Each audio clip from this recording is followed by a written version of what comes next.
Hello, I'd like to welcome you all to the Prairie Interlace talk with Katharine Dickerson. I'm Susan Surratt, a lecturer in craft and textile history at Concordia University in Montreal. It is my great pleasure to introduce you to Katharine Dickerson, a really renowned fibre artist who was a professor at the Alberta College of Design between 1977 and 2007. As a national and international presenter on weaving techniques, she has given many workshops in Canada, New Zealand, Australia, and Europe, and served as a director of both the Alberta and the Canadian Craft Councils.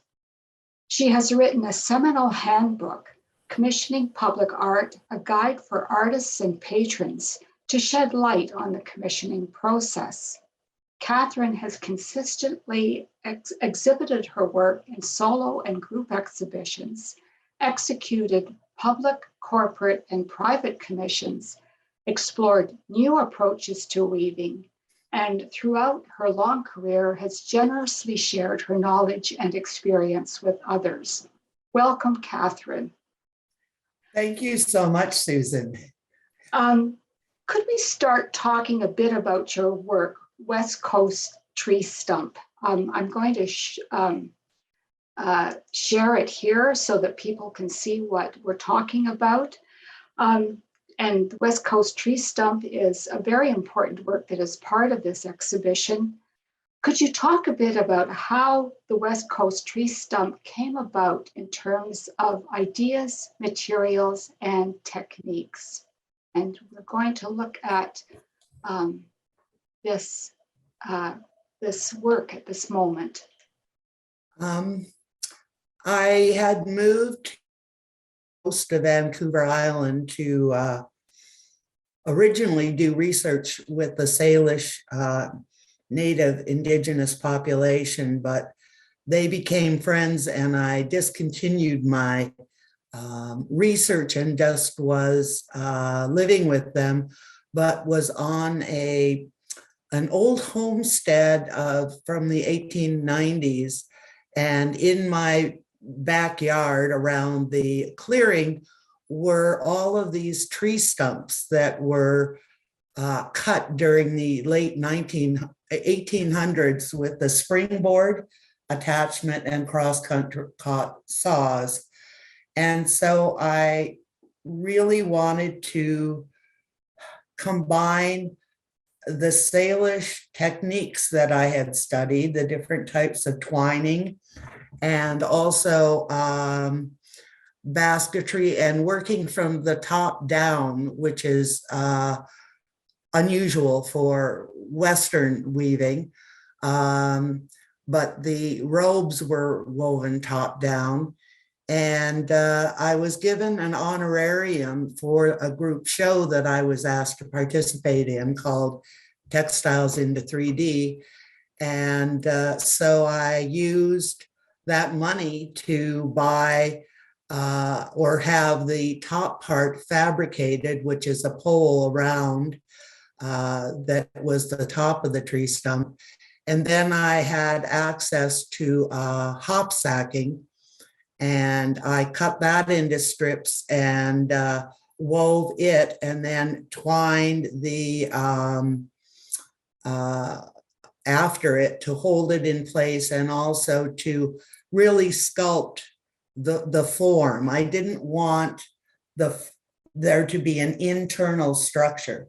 I really wanted to use the fibers themselves and the structure to create the form. I didn't have enough room in my studio or in my home, for that matter, to weave it. So we constructed my quote unquote studio, which was basically a roof structure and an area for hanging that original metal piece, and started with the chains that attached it down towards the ground. And as I wove, we raised it up. And I also wanted the opening to be the charred area of the tree.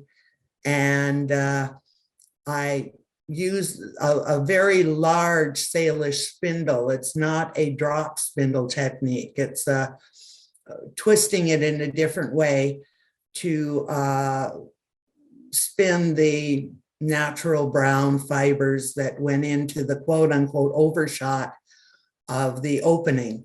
And when it was raining or inclement, I would work from the inside out. And my geese and various animals would come and visit me. And it was very akin to the kind of environment that Indigenous populations worked in. A lot of the time, they were doing work outside or in direct contact with nature. And so, yeah, it was quite an adventure.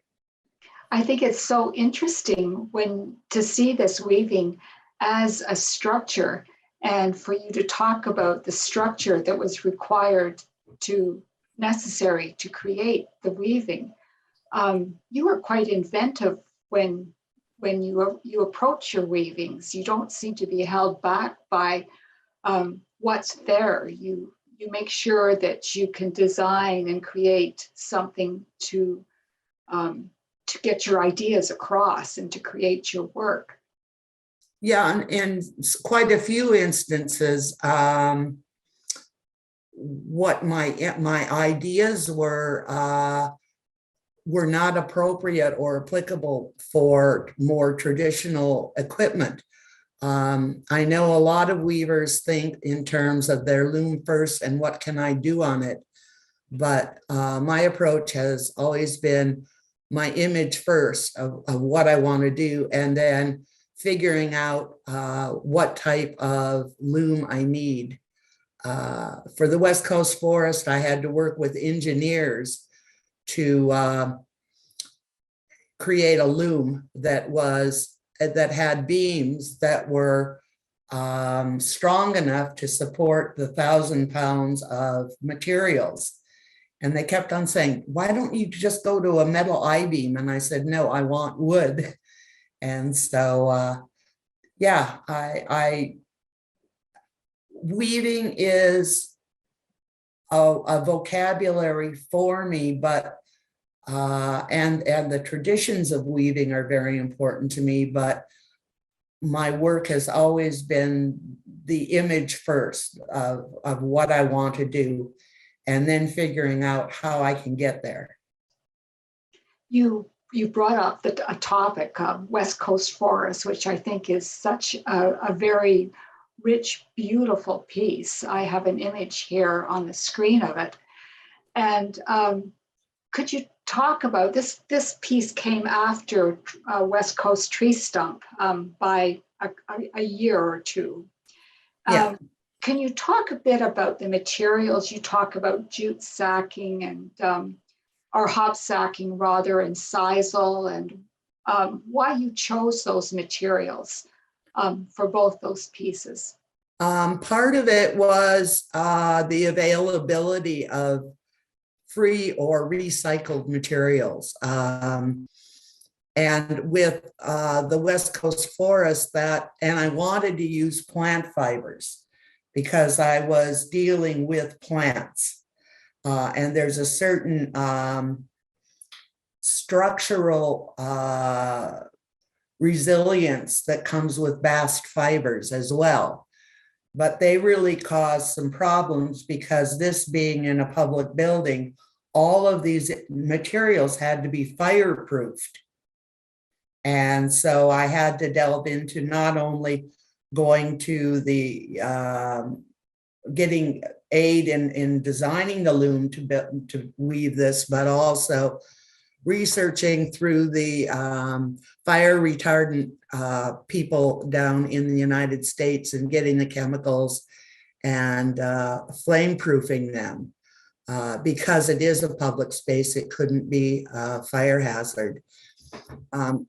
And when I was given this space, I thought of the fact that when I was in my meadow in this valley where my farm was on the West Coast, I could step maybe 2 or 3 steps into the forest and the temperature would change. And in the winter, it would be warmer than the meadow, and in the summer, it would be cooler.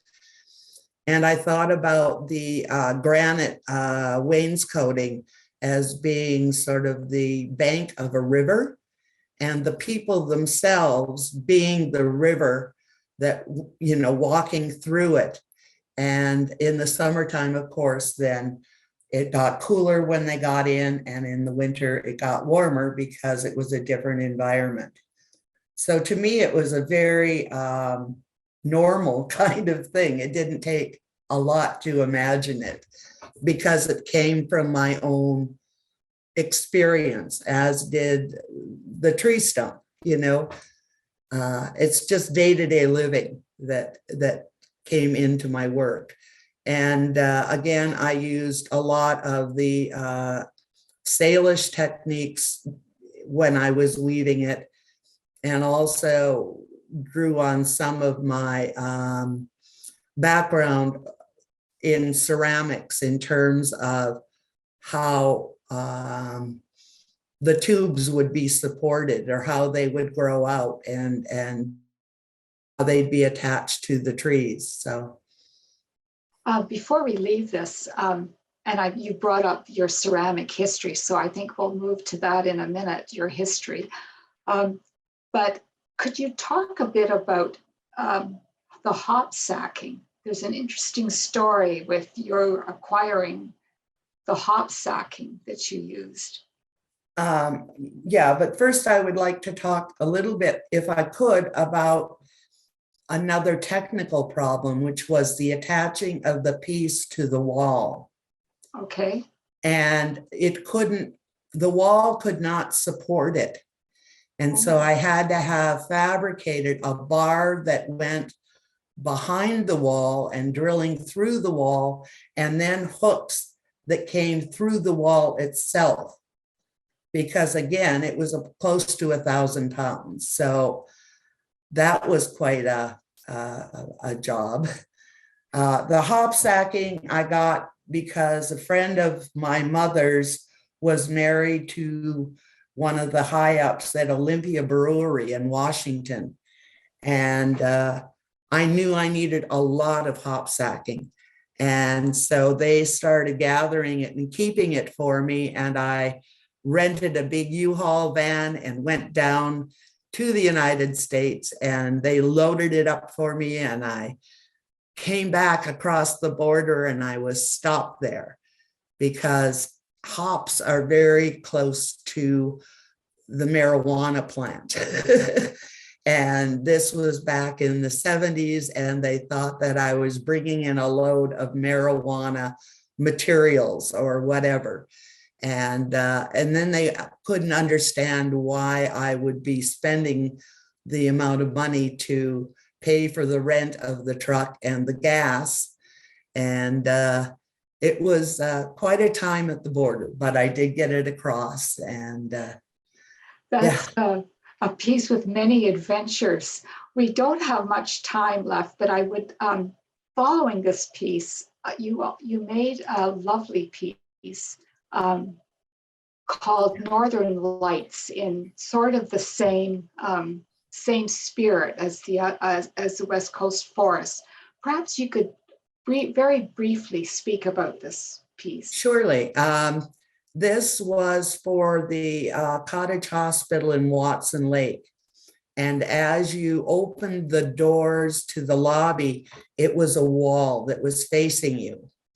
And so one of the things I wanted to do was show the Northern Lights, and that is silk raya that was put in, which is part of my Scandinavian heritage for rug making.